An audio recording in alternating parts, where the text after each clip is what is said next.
Vladimir Poutine, souriant, assis aux côtés de Xi Jinping, accompagné des chefs d'État brésiliens, égyptiens, vénézuéliens, serbes et d'autres. Et puis le Premier ministre slovaque. Je vous le rappelle, la Slovaquie, membre de l'Union européenne. Tous assistent au défilé de l'armée russe, mais aussi de celle de 13 autres pays sur la place rouge de Moscou. Les images de la commémoration du 9 mai ce matin alertent inévitablement sur la force du chef d'État russe, pourtant mis au banc de la communauté internationale pour cause d'invasion de l'Ukraine. Le défilé du 9 mai à Moscou a-t-il conforté le pouvoir de Vladimir Poutine sur la scène internationale? Vous dites oui à 85% sur le compte X de Sud Radio. Continuez de voter. Appelez-nous au 0826 300 300. Aude vous attend. Quelles impressions vous ont faites ces images avec ces caméras embarquées sur les chars, avec ces plans très bien conçu de la réalisation russe pour envoyer au monde un signe fort? Réagissez au 0826 300 300, vous êtes les bienvenus. Les vraies voix avec nous, Philippe Bilger, Tom Conan, Abel Boilly. Philippe Bilger, ce matin, est-ce que pour vous, Vladimir Poutine a réussi son pari? Je ne crois pas. Je ne crois pas que ça a renforcé le pouvoir de Vladimir Poutine et du président chinois, parce que en réalité, ce qui s'est passé à Moscou n'a fait que confirmer le partage du monde en deux. J'allais dire de manière un petit peu schématique, le monde des démocraties même imparfaites et le monde des dictateurs. Et j'avoue que ça m'a fait froid dans le dos de voir le président chinois et Vladimir Poutine, ces deux dictateurs sans pitié, avec leur soutien autour d'eux, sans doute délibérer pour une marche du monde qui ressemblerait à ce qu'ils souhaitent pour le pire. Moi, j'avoue que ça me fait très peur, mais j'espère que nos démocraties et le président Macron sur ce plan-là, Dieu sait qu'on peut le critiquer, me semble tenir bien la barre. Enfin, au sein de l'Europe, il n'est pas le plus médiocre de ses dirigeants. Pour nous éclairer et peut-être aller dans le sens de ce que vous venez de dire, Philippe Bilger, Jean-Baptiste Noé, donc le rédacteur en chef de la revue Conflit.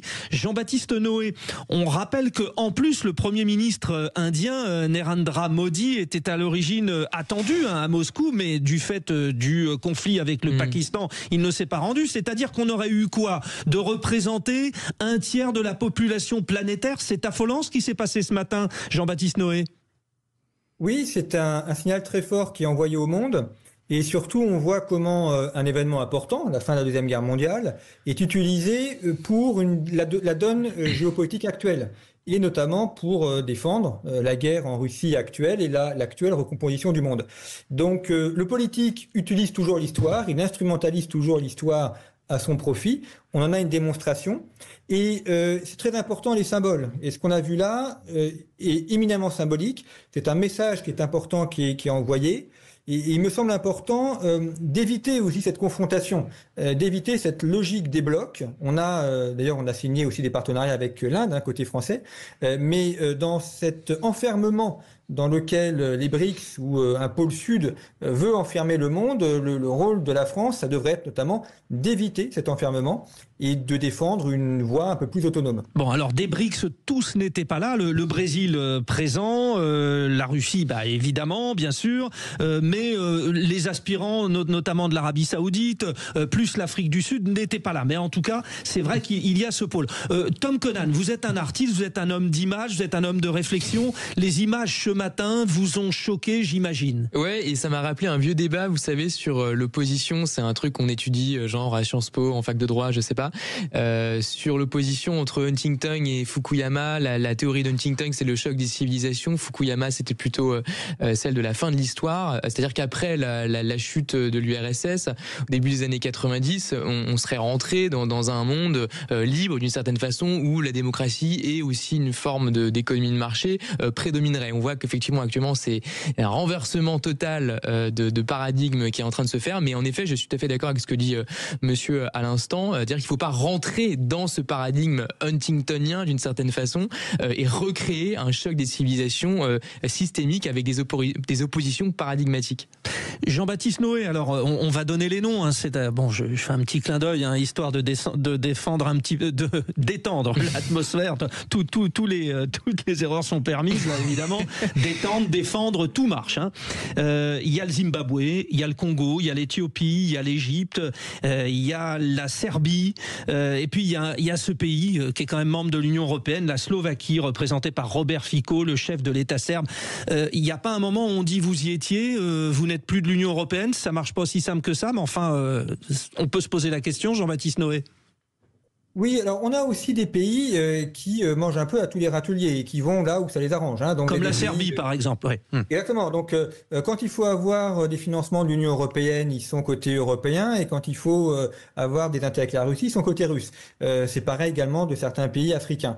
Donc vous avez des pays qui savent jouer des rivalités entre le bloc russe et le bloc américain, et qui sont plus dans l'opportunisme que dans une réelle confrontation mondiale.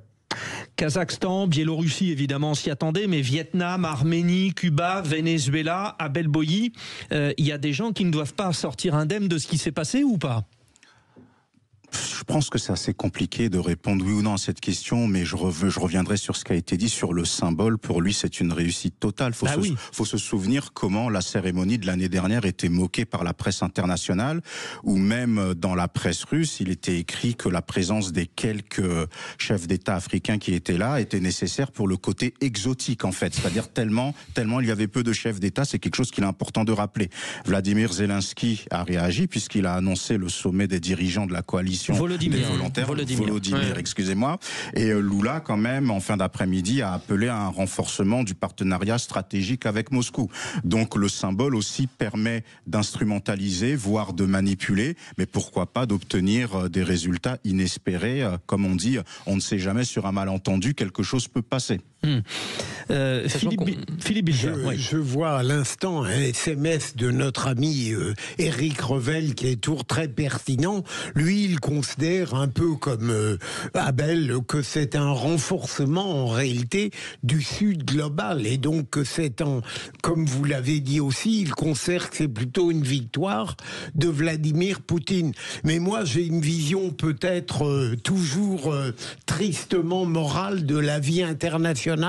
J'y vois plutôt le sentiment glaçant que cet univers-là nous menace, et que en réalité, il n'est écrit nulle part qu'il va s'arrêter jusqu'en Ukraine. Oui, et surtout, on parle de puissance nucléaire, enfin, s'agissant de l'Inde, de la Chine ou de la Russie. Donc, c'est quand même des forces de dissuasion qui sont extrêmement puissantes, quoi. Alors, la Corée du Nord, évidemment, était représentée là, bien sûr. Il y avait 29 nations. Bon, il y a aussi les Serbes de Bosnie. Alors après, il y a des pays comme l'Ossétie qui ne sont pas forcément reconnus par l'ONU.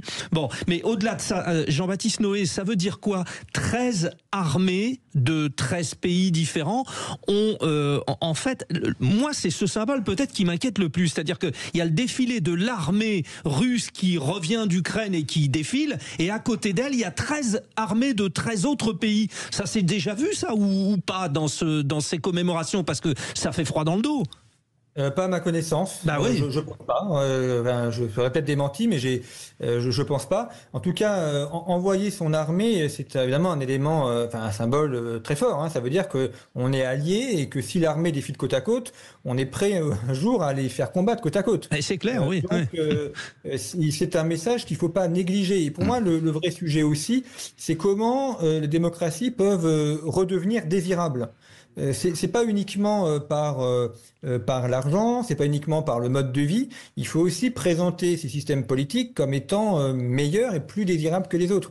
Et aujourd'hui, on a l'impression que beaucoup de pays démocratiques ont perdu un peu cette désirabilité, et que c'est le pouvoir fort, la dictature, l'autoritarisme qui devient désirable. Et ça, c'est assez dangereux.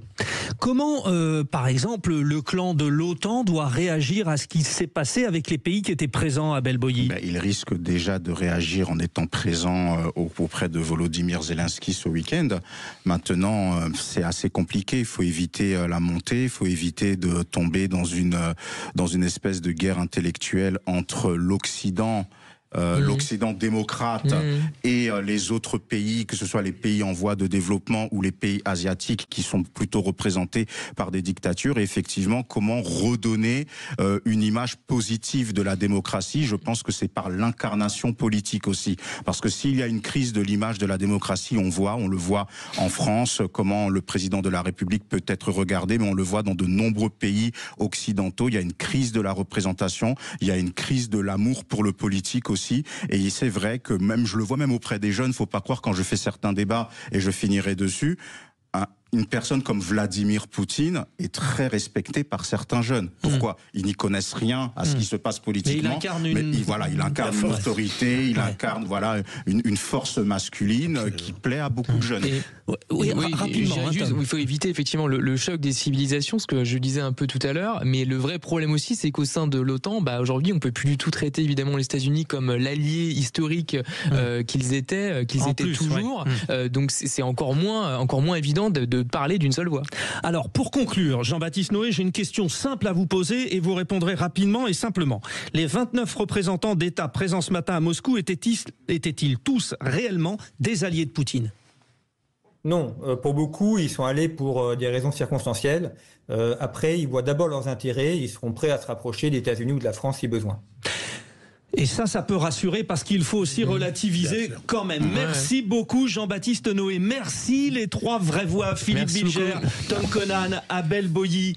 Merci à Maxime Sénat à la réalisation, à toute l'équipe présente aussi ce soir. Dans un instant, nous parlons rugby. Alexandre Priam est là. C'est important, l'avant-dernière journée Pro D2 de la saison régulière. Alexandre, ça va faire fort ce soir. Oui, avant-dernière journée effectivement de la saison de Pro D2, on sera avec Félix Panguero, avec toute l'équipe pour vous présenter le sprint final de ce magnifique championnat que vous suivez depuis le début de la saison sur notre antenne. Super excitant. Merci Alexandre Priam, on vous retrouve dans un instant, il y aura les infos bien sûr, à tout de suite.